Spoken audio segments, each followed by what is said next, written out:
también vayan haciendo la lista. Sí, ya está. ¿Ya está? ¿Hasta qué pasa? ¿Y del otro grupo?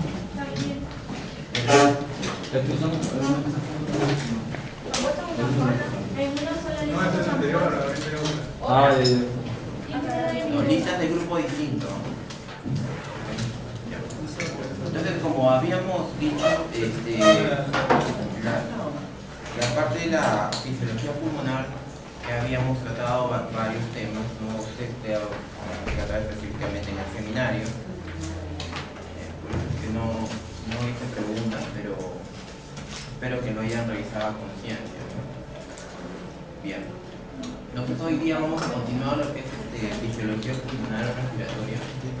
Hay algunos puntos que ya los hemos visto, que por tanto lo vamos a reiterar, ¿okay? Y hay algunos donde vamos otra vez a ser un poco más pacientes para otra vez recordar los términos o algunos puntos que no estén bien claros. Bien, esto ya lo hemos visto acerca de lo que es el consumo de oxígeno y la entrega de oxígeno. Ya saben para qué es, ¿okay? Saben para qué nosotros necesitamos la evaluación de estos parámetros, ¿okay? Porque la parte cardiopulmonar trabajamos conjuntamente, ¿sí? Y para la evaluación de ambas necesitamos obviamente estos parámetros para nosotros tratar de identificar dónde probablemente esté la patología en relación a la hipoxia que pueda tener nuestro paciente y dar un correcto tratamiento. La ecuación que ya ustedes la conocen es una ecuación clásica para deducción, más no tanto para una deducción, digamos, de términos absolutos o de resultados absolutos. En realidad, como todo en fisiología es dinámico, lo único que representan las ecuaciones en fisiología nos hacen ver la relación tanto directamente proporcional o inversamente proporcional a lo que representa la ecuación, tanto en este caso como el consumo, el contenido arterial de oxígeno, el contenido venoso de oxígeno, en relación a las ecuaciones que ya ustedes saben, ¿okay? Los que no, tendrían que volverlo a revisar.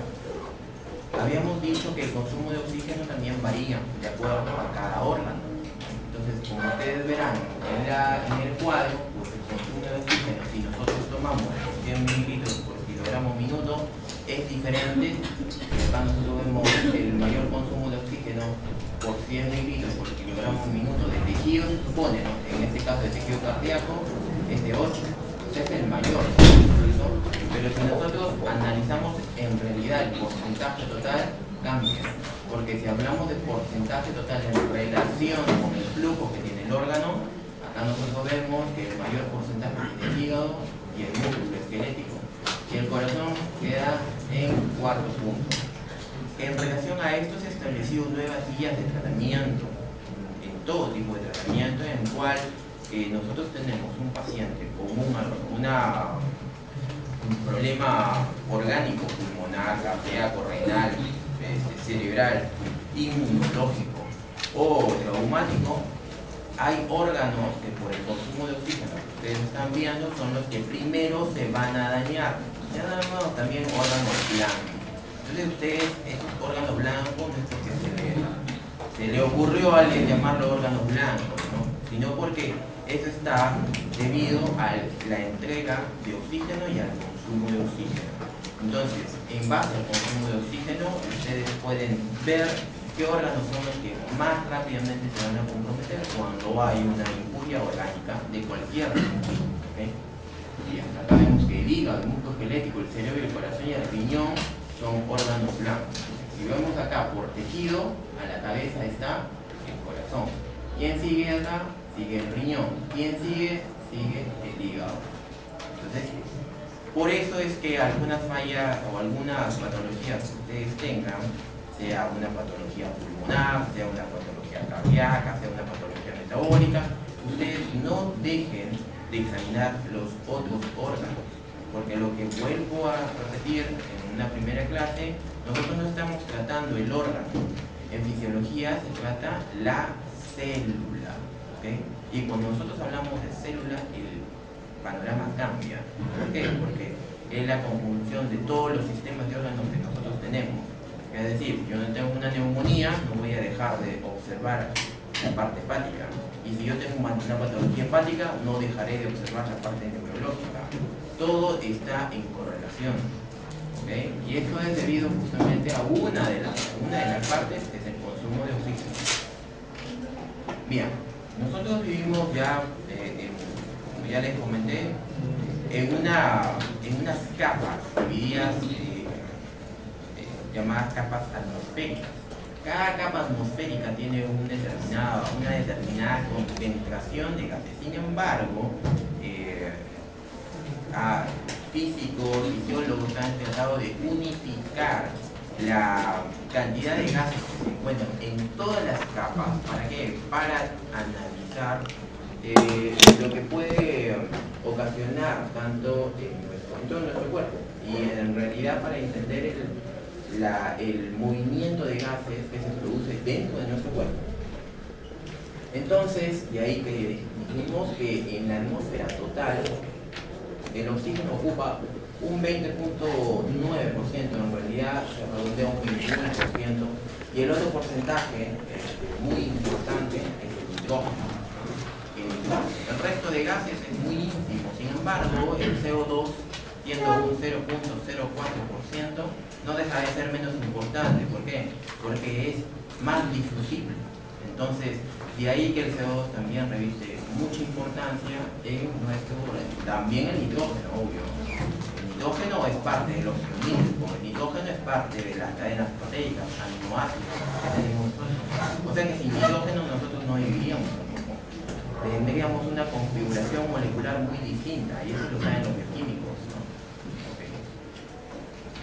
La composición del aire, como ustedes verán, esta es la atmósfera, este es el alvéolo y este es el aire expirado. ¿Okay? Fíjense que la composición atmosférica, miren el nitrógeno, 597 milímetros de mercurio representa 68%. Miren que en el alvéolo no varía mucho, un 4% menos, pero el oxígeno 150 a 104, es lo que les dije, el oxígeno es difusible, o sea que no significa que el oxígeno de frente se va al alvéolo, no, pues el oxígeno también va obviamente a mantener la entrega y consumo de oxígeno en todas las células, desde las células que se encuentran en la mucosa oral hasta las células que llegan hasta el alvéolo, en la parte respiratoria, pulmonar, pero también se va obviamente a donde, la parte del aparato digestivo. Todo el oxígeno tiene que ser obviamente consumido a nivel celular, y ahí eso nosotros evaluamos con la entrega de aire el consumo de oxígeno celular. Entonces 104 llega al alvéolo, ¿okay? y 120, un 15% es el oxígeno que se expira. En comparación con el CO2, fíjense que la atmósfera solamente nos ofrece un 0.04%, pero el comportamiento del oxígeno, ya dijimos, con el CO2 es totalmente distinto, porque el CO2 nosotros no lo necesitamos, sino lo producimos, es decir, metabolizamos carbohidratos, proteínas, aminoácidos, lípidos para la formación de CO2 y agua como producto metabólico final. Entonces ese CO2 es el que finalmente se va a expirar. Es por eso que acá miren 40 con un CO2 expirado y un 3.6% en comparación con el atmosférico, ¿no? Entonces es por eso que nosotros tenemos más, obviamente porque lo producimos. El agua lo mismo, tiene el mismo comportamiento. ¿Por qué? Porque también nosotros producimos agua, ¿ok? Y si ven acá, tanto en el alvéolo como en el aire expirado, el agua tiene 47 milímetros de mercurio, que es la presión de vapor de agua restada para lo que nosotros como ecuación ya habíamos dicho que es la presión alveolar, ¿okay? Cuando nosotros ascendemos, cada vez ascendemos en altura sobre el nivel del mar, lo que cambia, ya habíamos dicho, que es la presión inspirada de oxígeno, más no cambia el CO2, ¿ok? Bien, y acá obviamente les ofrezco una tabla En cuanto a las altitudes, la presión barométrica, la presión inspirada y la presión barométrica según el aire inspirado. Y nosotros vemos acá la presión barométrica, esta presión, conforme vamos ascendiendo 1000, 2000, 3000, 4000. Por ejemplo, uno donde hicimos el trabajo de investigación, estábamos a 4800. Entonces, la presión barométrica acá está en 45, casi a 405 en 760. Cuando pregunto, si la presión alveolar, ya habíamos dicho que interviene la presión barométrica restando la presión de agua, y la presión barométrica es 760, y cuando nosotros analizamos la presión alveolar, ya les he dicho que la presión barométrica es tomada como 0, punto límite 0, ¿cómo será acá? A 4800 metros sobre el nivel del mar.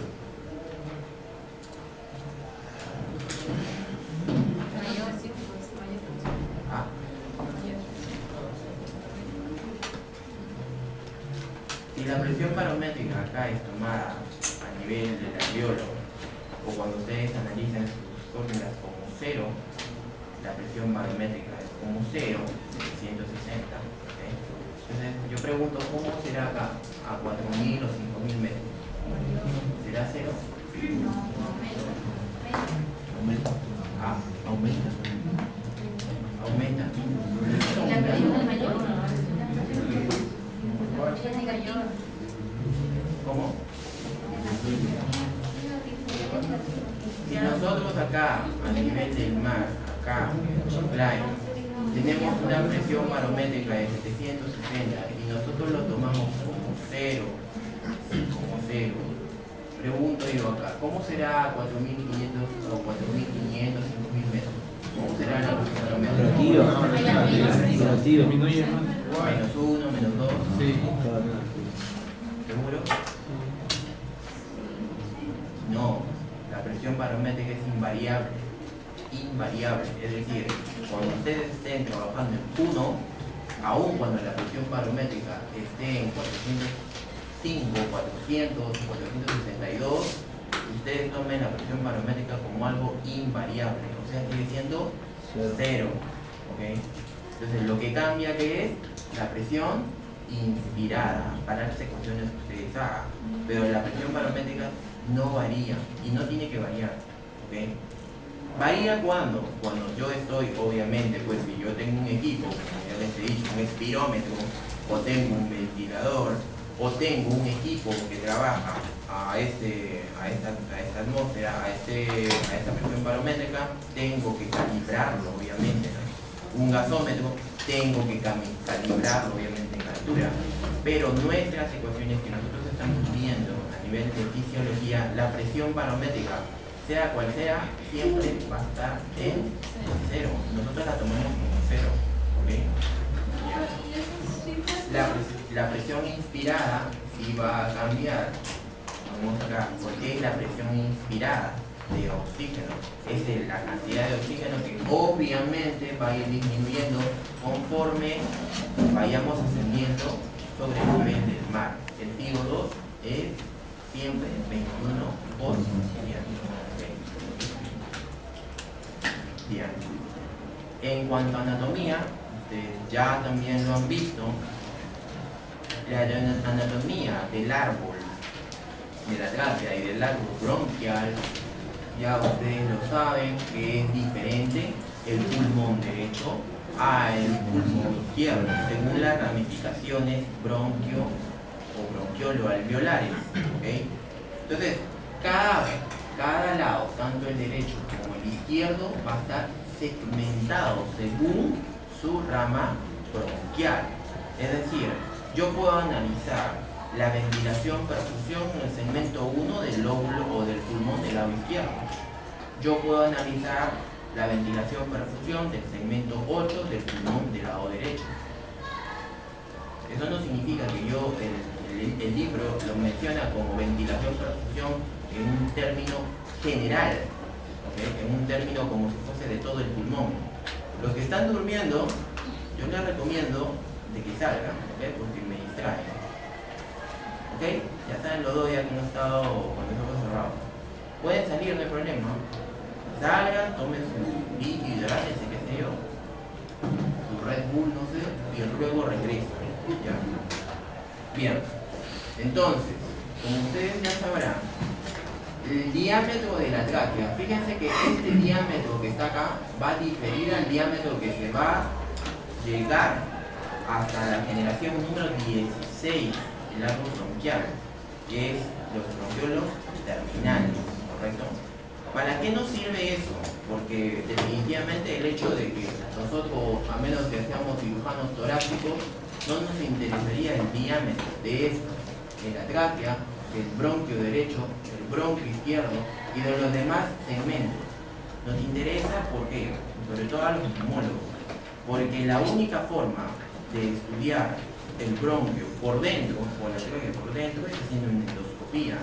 Entonces yo meto el endoscopio y tengo que saber hasta dónde tengo que ir. Y obviamente el endoscopio se puede meter al bronquio derecho, se puede meter al bronquio izquierdo, se puede meter al lóbulo medio, se puede ir hasta el lóbulo inferior. El detalle está que el endoscopio conserva una fibra y tiene un diámetro de aproximadamente, hay endoscopios que tienen diámetro de 7 milímetros, 6 milímetros, 5, 4, los más finos, no van a llegar hasta el alveolo. Entonces, yo tengo que saber hasta qué diámetro va a llegar probablemente el endoscopio. Si yo tengo una tumoración, un pólipo, por ejemplo, a nivel del segmento 8, entonces yo tengo que saber hasta dónde va a llegar el endoscopio. Normalmente la tráquea tiene un diámetro de ¿cuánto? 2,5 centímetros. Depende de la altura, ¿no? Depende de la altura que tenga el paciente. La tráquea no va a medir, su diámetro no va a ser igual que el diámetro que tenga él y él, o de una señorita. Va a ser diferente. Por regla, más o menos llega entre 2 milímetros, entre 1.5 centímetros hasta 1.2 o 1 centímetro. Cuando va bajando hasta el bronquio derecho, ya el diámetro es menor. ¿Cuánto mide el diámetro del bronquio derecho? 1 centímetro. ¿El bronquio derecho cuánto mide?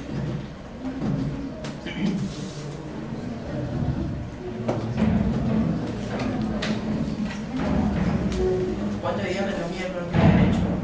0,8 ¿qué? centímetros. Ya, en milímetros.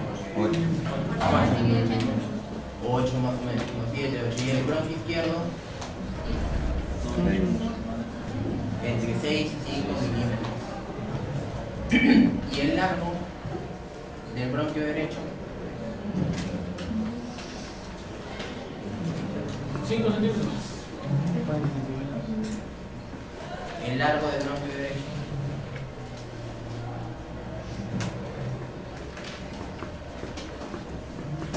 Más o menos 3 a 4 centímetros. Y acá en el bronquio izquierdo, 2 a 3. 5 a 6 centímetros. Entonces el bronquio derecho es más corto y el bronquio izquierdo más largo. El bronquio derecho es de mayor diámetro que el bronquio izquierdo. El bronquio derecho es más vertical o más horizontal que el bronquio izquierdo.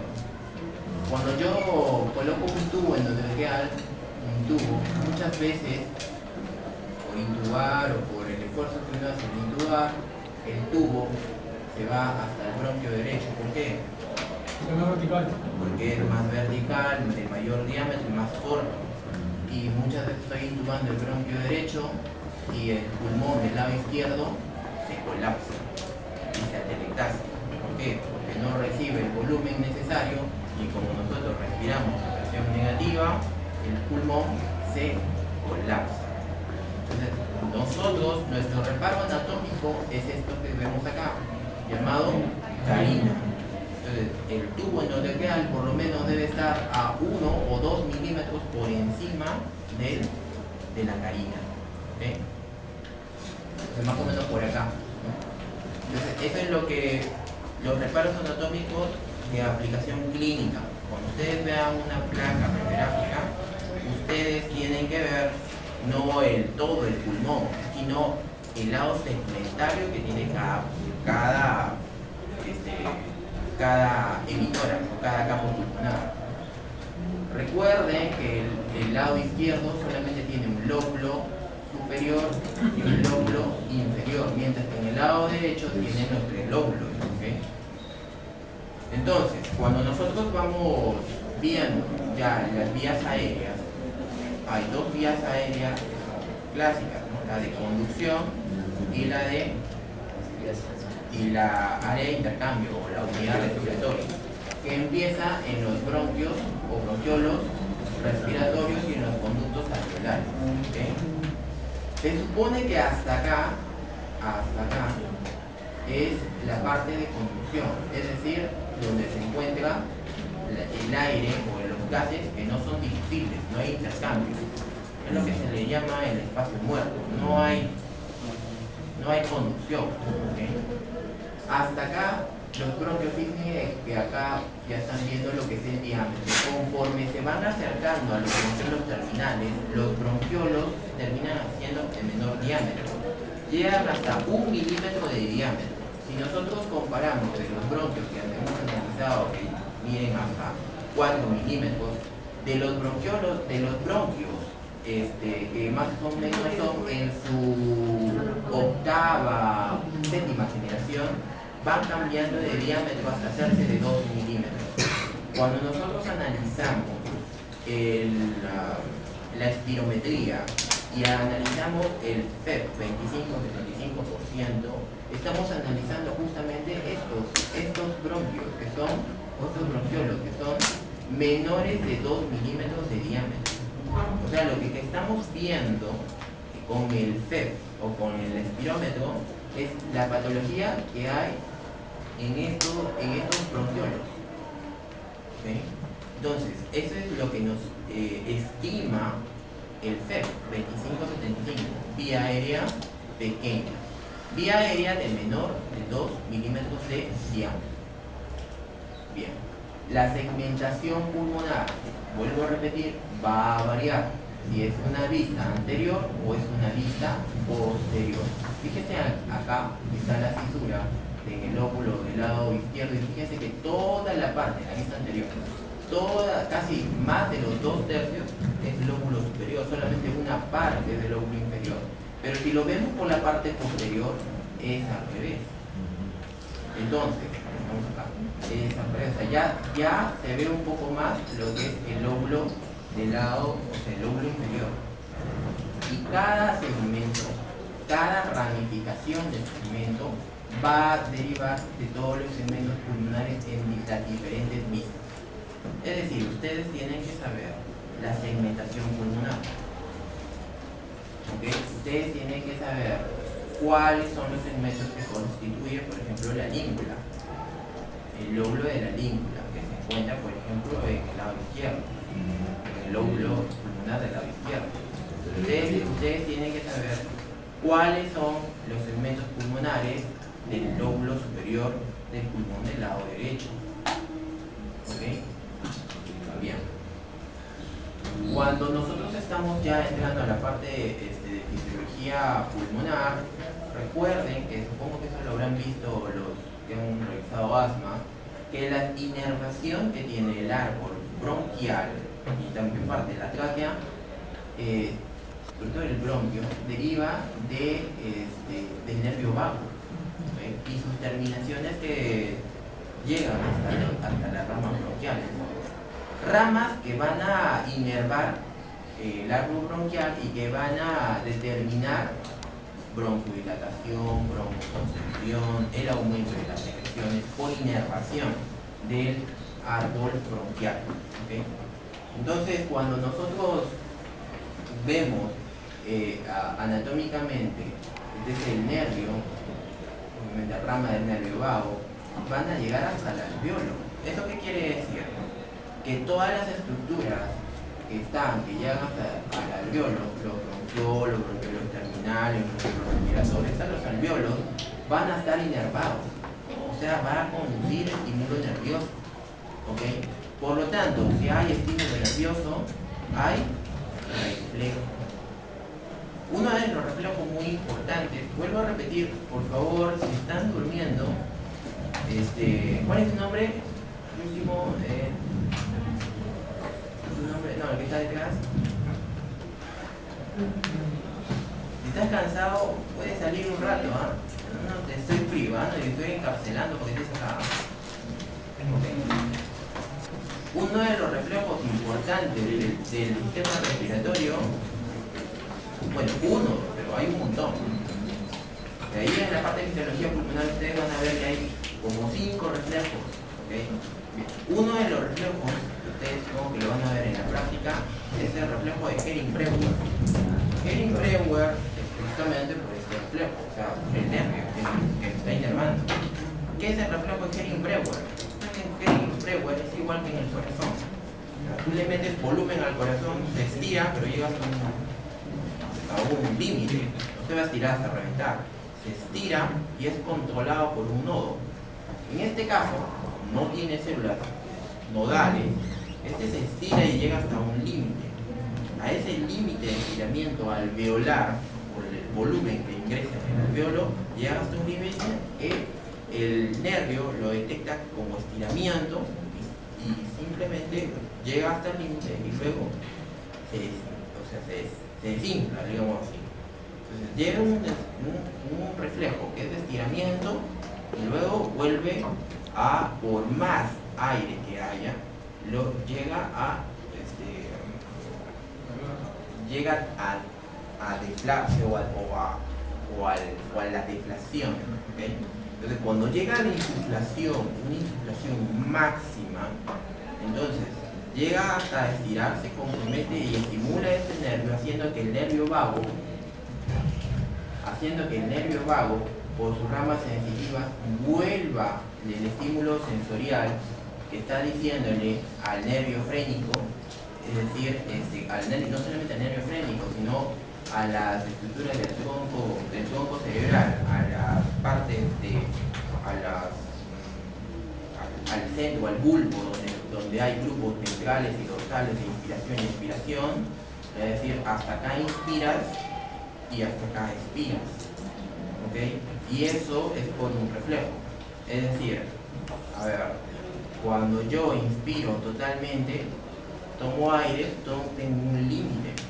¿Okay? Y ese límite lo da este reflejo. Es decir, más allá de una insuflación, ya no puedo ya. Entonces, ¿quién lo detecta?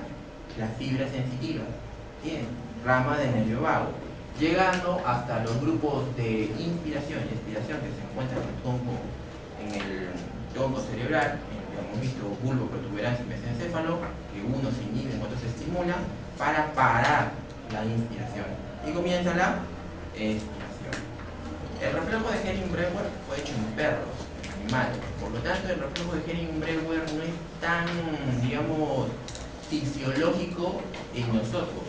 Para que nosotros estimule el reflejo de Hering-Breuer, yo tengo que hacerlo lo mismo que el perro, intubarlo y conectarlo a un ambú y meterle volumen, presión positiva. Un volumen tal que permita ese estiramiento y la expiración. ¿Okay? En nosotros he visto que el reflejo de Hering-Breuer no está presente como en el perro. Tendría que ser algo iatrogénico. Es decir, por ejemplo, se puede presentar en anestesia.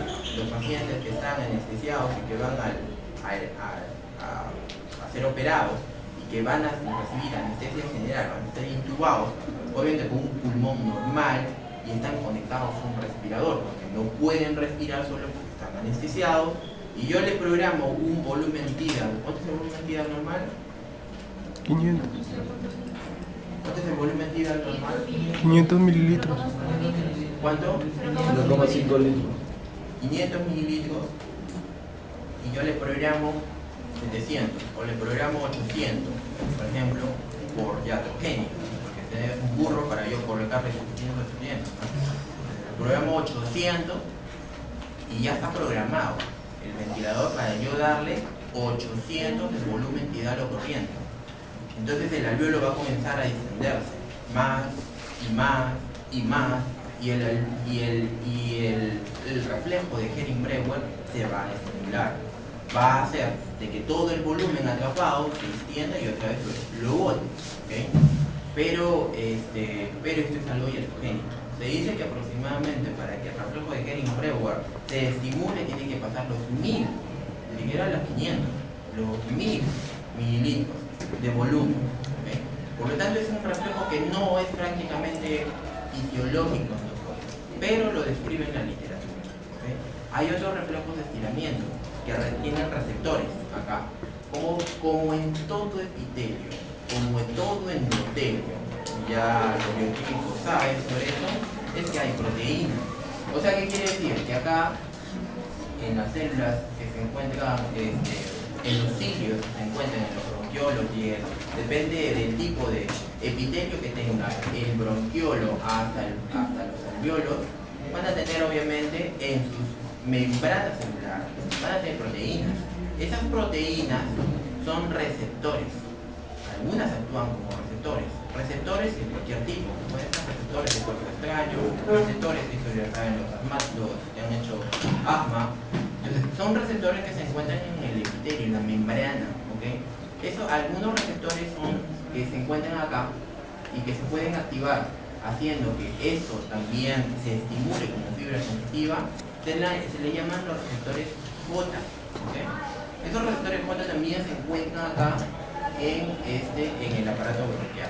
Y así hay tres otros tipos de reflejos que son estimulados también por estas fibras nerviosas, ¿okay? Básicamente las fibras nerviosas pueden conducir fibras sensitivas, pero también fibras motoras, ¿okay? Pero para el caso de los reflejos, obviamente se inicia con un estímulo sensitivo, como todo reflejo, ¿okay? Eso ya ustedes lo han visto en neuro. Entonces acá vemos una neurona sensitiva, ¿okay? Que capta todo lo que pasa en el epitelio. Entonces, ¿qué quiere decir? Que de ahí se desencadenan los fenómenos inflamatorios, la respuesta inflamatoria de lo que ustedes han podido estudiar en la parte de asma, ¿okay? Entonces también hay un epitelio glandular, también hay un ganglio, ¿okay? Y que son estimuladas por, ¿cómo se llama? Por el sistema nervioso autónomo. Eso ya también ustedes lo han podido ver en asma bronquial, porque todos no son receptores beta, ¿no? El alvéolo. El alvéolo no solamente es un revestimiento celular de células planas, no.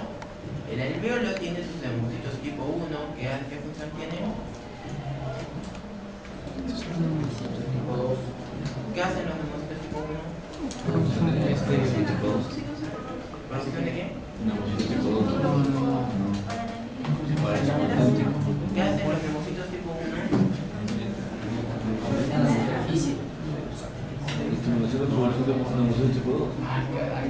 ¿Y qué hacen los leucocitos tipo 2?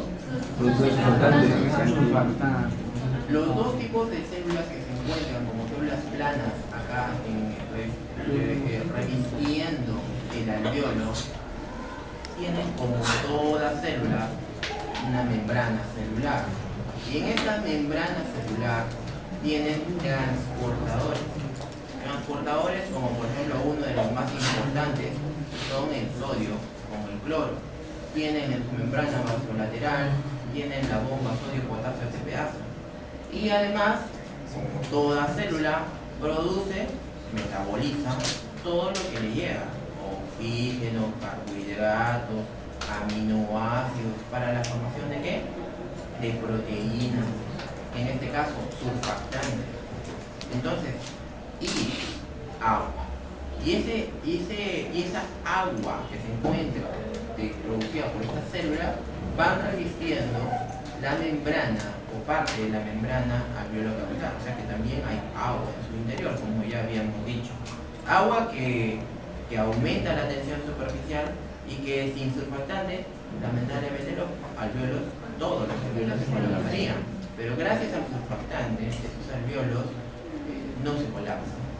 Entonces, además de estas células, también hay células o alvéolos, también llamados células macrofágicas, o sea, macrófagos alveolares.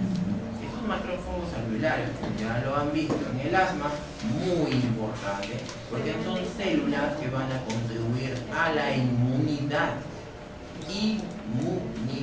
del alveolo. Es decir, cuando un proceso infeccioso o un proceso tóxico, como el caso de la intoxicación por monóxido de carbono, como lo que pasó por ejemplo en la discoteca Utopía de Lima, entonces todo el proceso tóxico que llega por acá o llega por el capilar son atacados por estas células macrofágicas que cumplen función inmunitaria. ¿Okay? ¿Y qué tipo de inmunoglobulina es la más principal en la intervención en la inmunidad alveolar? La inmunoglobulina A. La E es para la respuesta alérgica. ¿Okay? La A es una respuesta inmunitaria no alérgica. Estamos hablando de alérgica. ¿Okay? Obviamente ya no serían, si inmunoglobulina E, no intervendrían pues los macrófagos alveolares, sino ¿qué cosa? ¿Qué células? Eosinofílicas. Entonces, todo este revestimiento que tiene el alveolo, más una fibra que ustedes lo ven acá, llamadas ¿qué? ¿Fibras de qué? De colágeno. ¿Okay? Esas fibras de colágeno no necesariamente están acá. Las fibras de colágeno están por debajo de la superficie de la membrana. Es decir, están entre la membrana del alveolo y el capilar.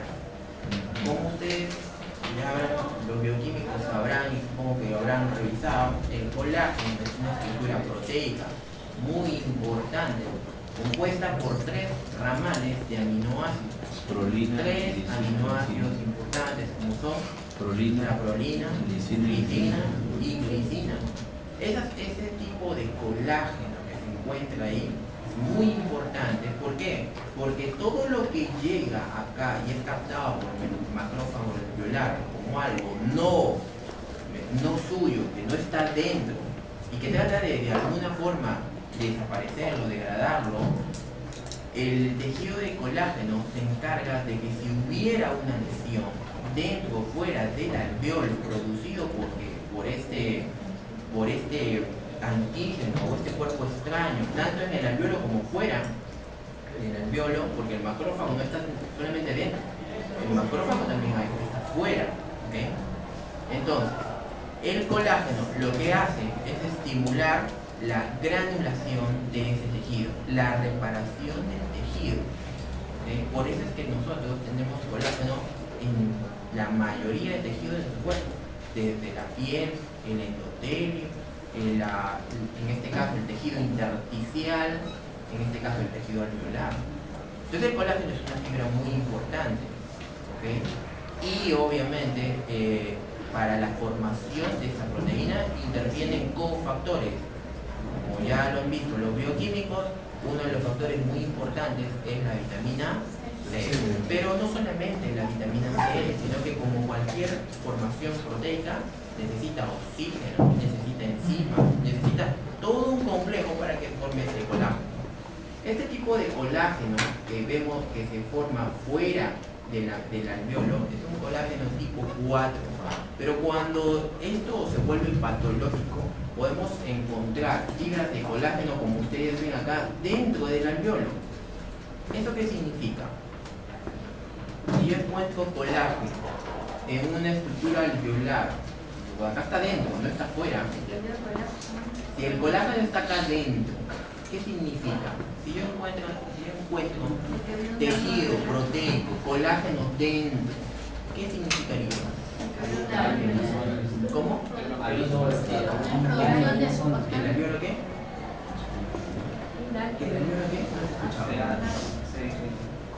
Una ruptura. Ah, se ha dañado. O sea, significa que ya no es un alveolo sano. ¿Okay? Significa que las células que han estado acá de colágeno por algún motivo ha migrado el colágeno y se ha formado acá adentro, porque como dice su compañero, lógico, pues la célula se ha dañado. Si usted me dice que el colágeno se produce porque el colágeno obviamente se sintetiza cuando hay un tejido cicatrizal, entonces yo encuentro que el colágeno está dentro del alveolo, obviamente se ha dañado. Cuando el colágeno se acumula en mayor cantidad en la parte de acá, disminuye obviamente la síntesis y la proliferación celular, las células planas, ¿ok? Porque estas células planas que se encuentran acá, tanto neumocitos tipo 1 y tipo 2, no es que nacen ahí, estas se proliferan, ¿ok? Y tienen unas células madre. O sea, quiere decir que acá las células que se encuentran por acá proliferan, o sea, forman células tipo 1 y tipo 2 y van migrando acá hasta que se configura la estructura alveolar. ¿Cuáles son estas células? Que ayudan a la proliferación celular alveolar, no solamente alveolar, sino del bronquiolo respiratorio. ¿Qué tipo de células? Células claras.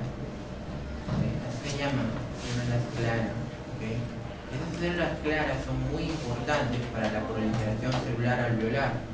Es como es la célula madre, algo así, que ayuda a la proliferación de estos tipos 2, 1 y 2, neumocitos tipo 1 y 2.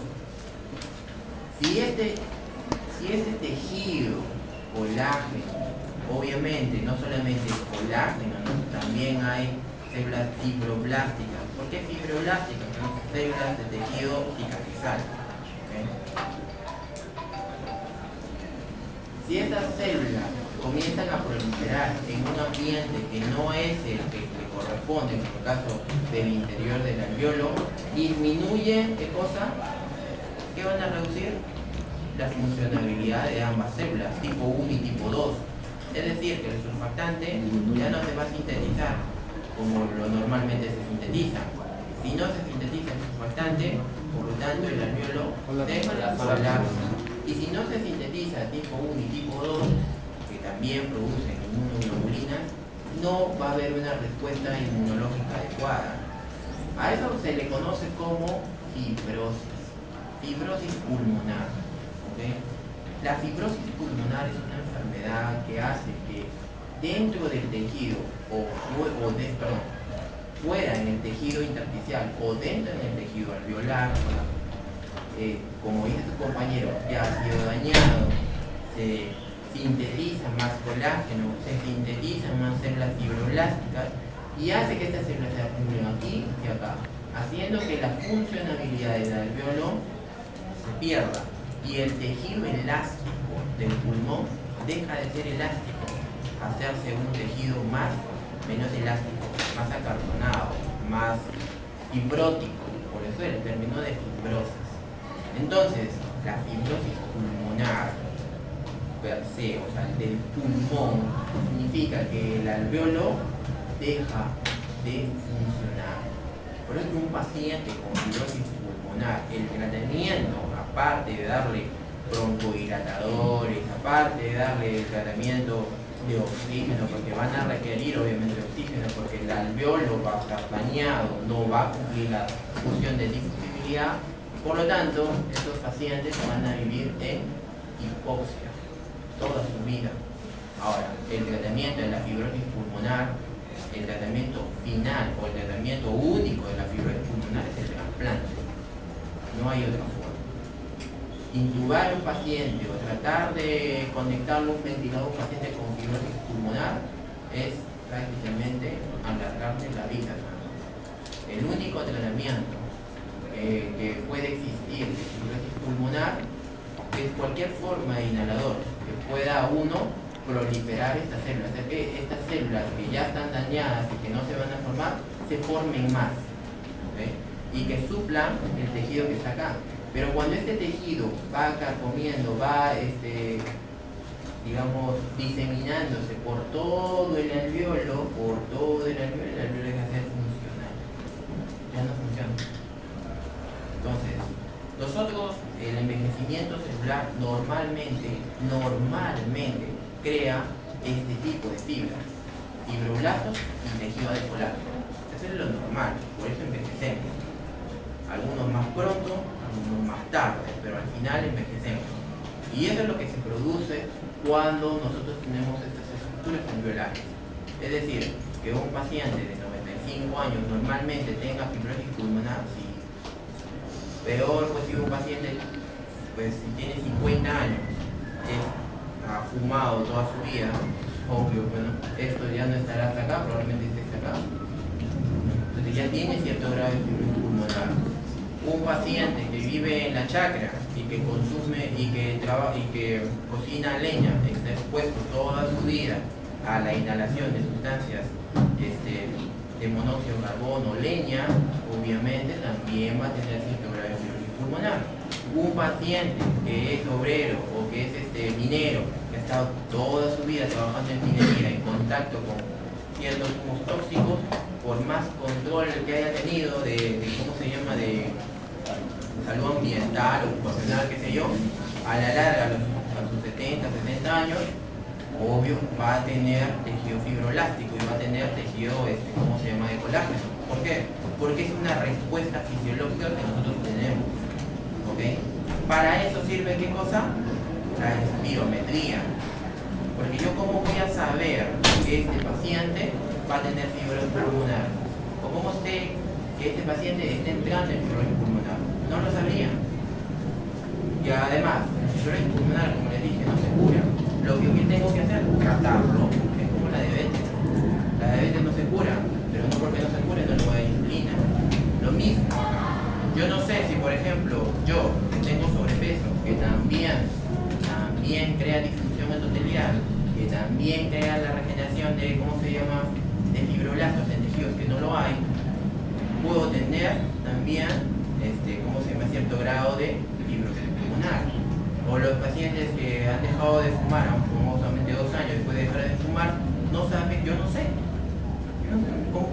¿Cómo yo sabría para analizar mi alveolo? No puedo, ni siquiera con un endoscopio, porque el endoscopio solamente llega, ya les he dicho, hasta 2 milímetros de diámetro.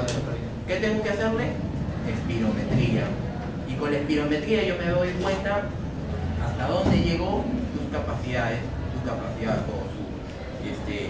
vital forzada, su PEP1, su PEP1 sobre su capacidad vital forzada, su PEP 25-75. Entonces, cuando yo veo y evalúo eso, evalúo el patrón obstructivo, restrictivo. Obstructivo, ¿qué significa? Que en un momento este paciente está haciendo pues alguna alteración de su epitelio bronquiolo alveolar o bronquiolar. Entonces, está condicionando todavía que el alveolo no está comprometido. Pero cuando el alveolo está comprometido, ¿el volumen alveolar estará comprometido o no? Sí. ¿Su volumen corriente estará comprometido? Sí. Entonces, ¿su capacidad vital estará comprometida? Sí. ¿Su volumen residual estará comprometido? Sí. Todo está comprometido. Por lo tanto, ¿será obstructivo o restrictivo? Restrictivo. ¿Eso qué quiere decir? Que un asma puede llegar a fibrosis pulmonar. Un EPOC puede llegar a fibrosis pulmonar. Es el evento final. El evento final de qué? De un daño que se produjo en el alveolo. Estamos hablando de los millones de alveolos que tenemos. ¿Okay?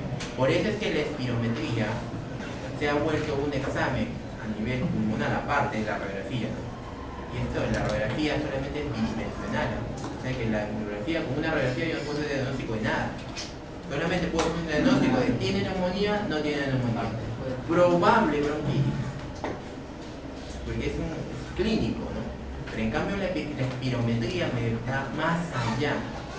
Me va a dar capacidades y volúmenes. Que yo puedo tratar. ¿Ok? Entonces, una espirometría con una radiografía en la clínica, ahí sí puedo hacer un correcto tratamiento y diagnóstico. ¿Okay? Ya hemos visto que cuando ustedes abordan un paciente en el cual no tiene o ¿cómo se llama? Tiene un compromiso pulmonar, en este caso muy severo, y ustedes quieren mejorar la ventilación, ustedes necesitan controlar la ventilación. Y cuando ustedes quieren controlar la ventilación, ustedes tienen que controlar el tronco cerebral y la corteza cerebral. ¿Okay? Si ustedes no controlan la parte voluntaria y la involuntaria del paciente, no va a ir. ¿Okay? Ejemplo, una neumonía. No es lo mismo tratar a un paciente con una neumonía que el paciente está consciente, o sea, le digo, párate, se para, siéntate, se sienta, tose, o un paciente con neumonía que me venga encefalopático, con un trastorno de conciencia. Entonces, ¿qué quiere decir? Que ya es un problema séptico o ya es un problema más grave de otro tipo. ¿Okay? Como en el caso clínico que les planteé el día de ayer, un paciente que viene con desnutrición, se hizo una herida de postoperatoria y en el decurso hizo una neumonía. Puede ser que un paciente llegue al hospital por un traumatismo encefalocraniano y en los días haga una neumonía. Entonces, yo necesito que ese paciente, primero, yo controle la respiración. Es decir, ese paciente, yo necesito que este control dentro de la respiración esté indemne, o sea, esté normal. Yo no puedo tratar la neumonía sabiendo de que esto está injuriado, anormal. Yo no puedo ejercer un tratamiento. Cuando yo estoy tratando a un paciente que no tenga patología pulmonar, en el caso de los pacientes que van a hacer la operación y son anestesiados, lo que yo estoy haciendo es control de la respiración. ¿Okay? Estoy controlando la respiración. ¿Y cómo lo controlo? Lo cedo. Si yo lo cedo, el paciente va a estar dormido y por lo tanto yo puedo ejercer el control de la respiración. ¿Por qué? Porque estoy inhibiendo los receptores GABA. Entonces el paciente va a estar totalmente sedado, ¿okay? No va a controlar la respiración. Entonces, y peor aún, si yo agarro y relajo los músculos inspiratorios, porque es relajante de los músculos, es decir, eso ya lo han visto en neuro. Tenemos relajantes musculares. En la unión neuromuscular yo puedo farmacológicamente inhibir o ocupar los receptores de la acetilcolina, en este caso los receptores nicotínicos, e impedir que los músculos se contraigan. Y no solamente eso, sino que también puedo inhibir la despolarización de la membrana, o sea, de la membrana de la parte donde van a actuar las moléculas como neurotransmisores, como la acetilcolina, y hacer que no se despolarice. Por lo tanto, no va a actuar por más acetilcolina, no va a actuar en la unión neuromuscular. Entonces ahí estoy relajando al paciente. ¿Con qué lo puedo relajar? Eso ya lo van a ver en fármaco. Hay diferentes tipos de relajantes musculares, becuronio, rocuronio, succinilcolina. Unos relajantes son no despolarizantes y hay otros relajantes que se les considera despolarizantes. Esos actúan acá, en los músculos. Si yo los cedo y lo relajo, estoy controlando totalmente la ventilación del paciente. ¿Y qué más? Y los quimioreceptores que van a actuar tanto periféricos como centrales. Eso ya también lo habíamos visto en la clase pasada. Los quimioreceptores van a estar obviamente en el tronco cerebral, al costado de este grupo de neuronas, que van a ser grupos dorsales, ventrales, va a estar el centro amnéutico y el centro neumotáxico. Todos ellos inhiben, excitan la inspiración, excitan la expiración, inhiben la expiración, excitan la inspiración. O sea, es un juego de acuerdo al estímulo sensitivo y de los músculos, ¿no? Y también no es tanto sensitivo, sino motor. De los músculos que van a estar acá, de los músculos inspiratorios y expiratorios. Tanto los músculos inspiratorios y expiratorios se van a contraer. Si los músculos inspiratorios se contraen para inspirar. Si los músculos expiratorios se contraen para expirar. Entonces tenemos músculos inspiratorios y músculos expiratorios. No voy a entrar en detalle de cuáles, porque eso ya se supone que lo saben. El CO2. Ya hemos visto que el CO2, cómo se comporta, tanto dentro del glóbulo rojo como fuera del glóbulo rojo, es decir, en el plasma. Y este CO2 es el que va a estimular el centro quimioreceptor, pero no directamente, sino indirectamente. ¿Por qué? Por la producción de qué cosa? De hidrogenión. Al final de cuentas es el hidrogenión el que va a estimular al quimioreceptor. De acuerdo a esto, ustedes van a encontrar diferentes tipos de respiración. ¿Okay? Tipos de respiración que van a ser centrales y periféricos. La respiración central, obviamente, va a tener periodos de apnea, como el caso del Cheyne-Stokes, que es una respiración clásica, respiración central, ¿okay? Como la respiración de Picot también, donde va a haber periodos de apnea. Y como resultado de estímulos periféricos, como la acidosis, entre otros, obviamente también van a estimularse los centros respiratorios, va a ser la respiración tipo Kussmaul, una respiración casi similar a esta como hiperventilación. ¿Okay? Si el paciente está hiperventilando o hipoventilando, todas esas descargas de aumento o disminución de la frecuencia respiratoria lo va a dar el centro respiratorio. ¿Okay? Doctor, Bien. disculpe, en la diapositiva anterior, ¿cómo diferencio si tiene una hiperventilación o una pulmonía?